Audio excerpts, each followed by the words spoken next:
have to tell you, I'm both challenged and excited. My excitement is I get a chance to give something back. My challenge is the shortest seminar I usually do is 50 hours. And I'm not exaggerating. I do weekends, and what I do more than that, obviously, coach people, but I'm into immersion. Because how'd you learn language? You didn't learn it by just learning principles. You got in it, and you did it so often that it became real. And the bottom line of why I'm here, besides being crazy mofo, is that I'm really in a position, I'm not here to motivate you, obviously. You don't need that. And a lot of times, that's what people think I do, and it's the furthest thing from it. What happens, though, is people say to me, well, I don't need any motivation. And I say, well, that's interesting. That's not what I do. I'm the why guy. I want to know why you do what you do. What is your motive for action? What is it that drives you in your life today, not 10 years ago, or are you running the same pattern? Because I believe that the invisible force of internal drive activated is the most important thing in the world. I'm here because I believe emotion is the force of life. All of us here have great minds. You know, most of us here have great minds, right? I don't know if I'm in the category, but we all know how to think. And with our minds, we can rationalize anything. We can make anything happen. We can, I agree with what was described a few days ago about this idea that people work in their self-interest. But we all know that that's bullshit at times. You don't work in your self-interest all the time. Because when emotion comes into it, the wiring changes in the way it functions. And so it's wonderful for us to think intellectually about how the life of the world is, and especially those who are very smart. We can play this game in our head, but I really want to know what's driving you. And what I'd like to maybe invite you to do by the end of this talk is explore where you are today for two reasons. One, so that you can contribute more. And two, so that hopefully we can not just understand other people more, but maybe appreciate them more and create the kinds of connections that can stop some of the challenges that we face in our society today. They're only going to get magnified by the very technology that's connecting us, because it's making us intersect. And that intersection doesn't always create the view of everybody now understands everybody and everybody appreciates everybody. So I've had an obsession basically for 30 years. And that obsession has been what makes the difference in the quality of people's lives? What makes a difference in their performance? Because that's what I got hired to do. I got to produce the result now. That's what I've done for 30 years.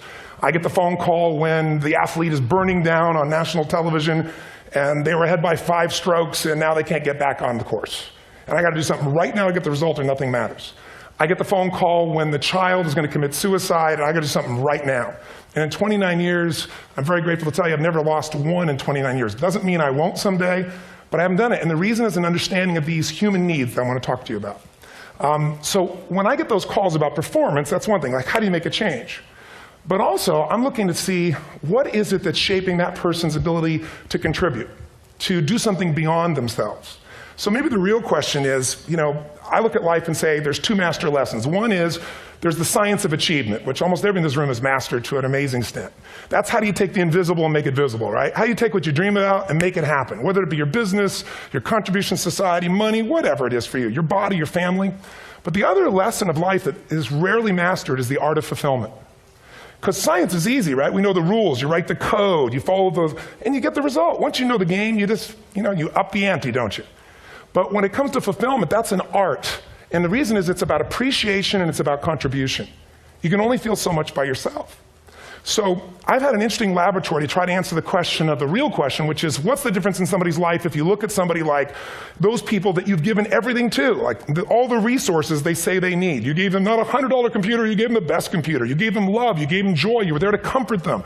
And those people very often, and you know some of them I'm sure, end up the rest of their life with all this love, education, money, and background, spending their life going in and out of rehab. And then you meet people that have been through ultimate pain, psychologically, sexually, spiritually, emotionally abused, and not always, but often they become some of the people that contribute the most to society. So the question we got to ask ourselves really is, what is it? What is it that shapes us? And we live in a therapy culture. Most of us don't do that, but the culture is a therapy culture. And what I mean by that is the mindset that we are our past. And everybody in this room, you wouldn't be in this room if you bought that theory, but most of society thinks biography is destiny. The past equals the future. And of course it does if you live there. But what people in this room know, and what we have to remind ourselves though, because you can know something intellectually, you can know what to do and then not use it, not apply it. So really what we got to remind ourselves is decision is the ultimate power.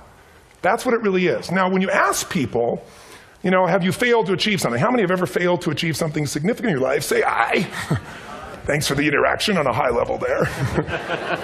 But if you ask people, why didn't you achieve something? Somebody who's working for you, or a partner, or even yourself, and you failed to achieve a goal, what's the reason people say they failed to achieve? What do they tell you?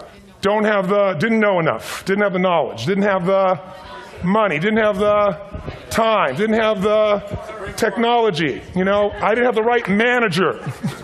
Didn't have the Supreme Court.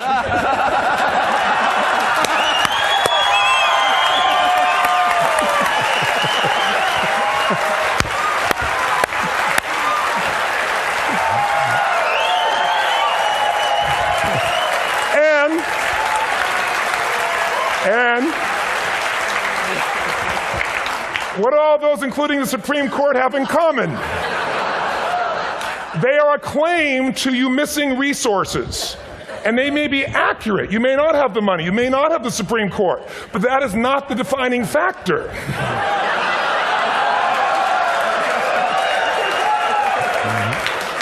And you correct me if I'm wrong. The defining factor is never resources, it's resourcefulness. And what I mean specifically, rather than just some phrase, is if you have emotion, human emotion, something that I experienced from you day before yesterday at a level that is as profound as I've ever experienced, and if you'd communicated with that emotion, I believe you would have beat his ass and won.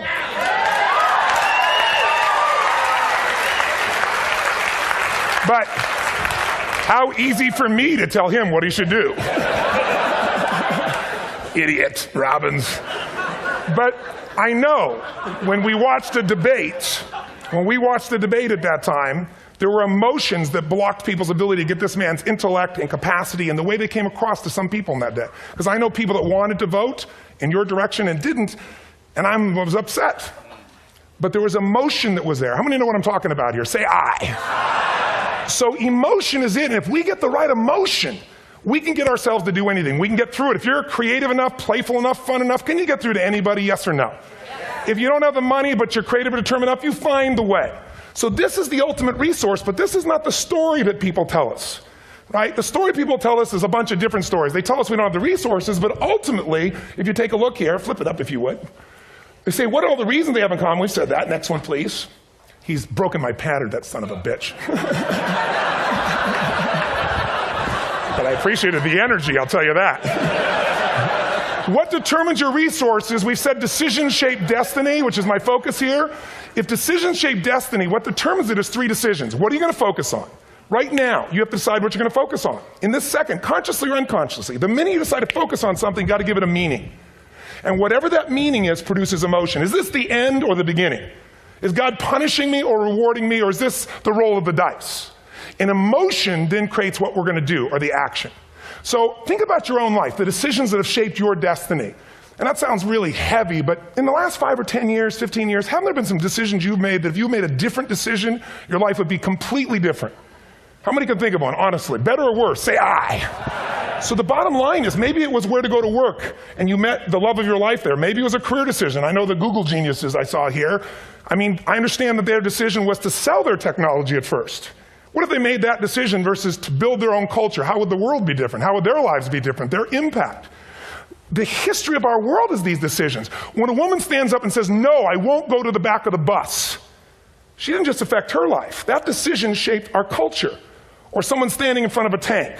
Or being in a position like Lance Armstrong and someone says to you, you got testicular cancer. That's pretty tough for any male, especially if you ride a bike. Right? You got it in your brain, you got it in your lungs. But what was his decision of what to focus on?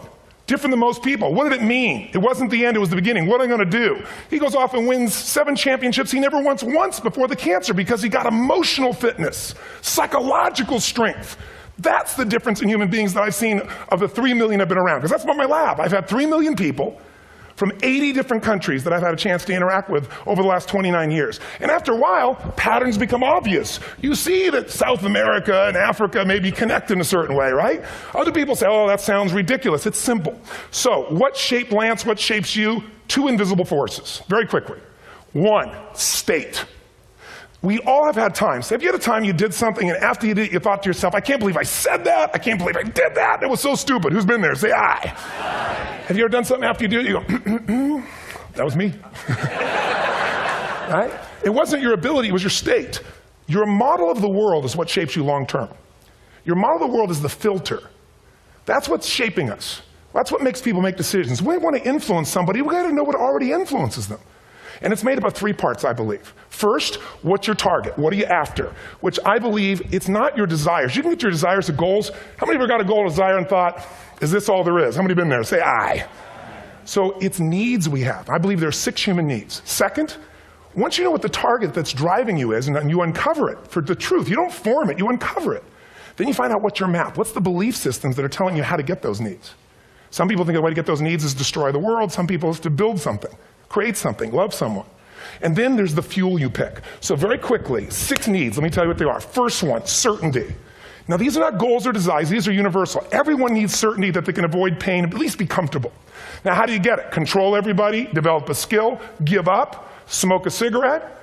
And if you got totally certain, ironically, even though we all need that, like if you're not certain about your health or your children or money, you don't think about much more. You're not sure the ceiling's going to hold up, you're going to listen to any speaker.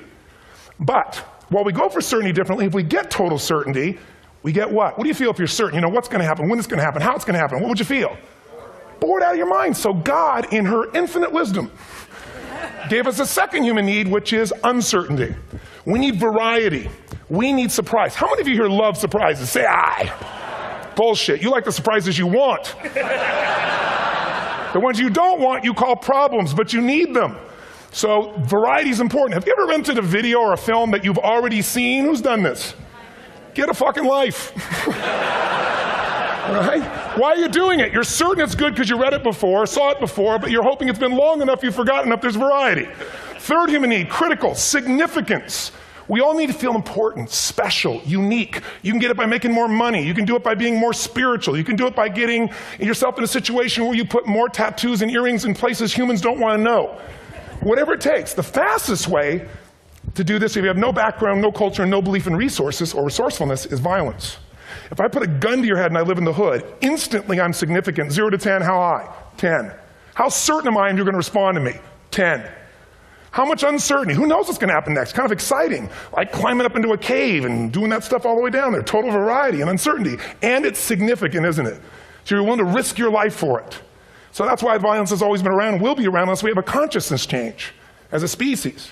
Now you can get significance a million ways, but to be significant, you got to be unique and different. Here's what we really need. Connection and love, fourth need.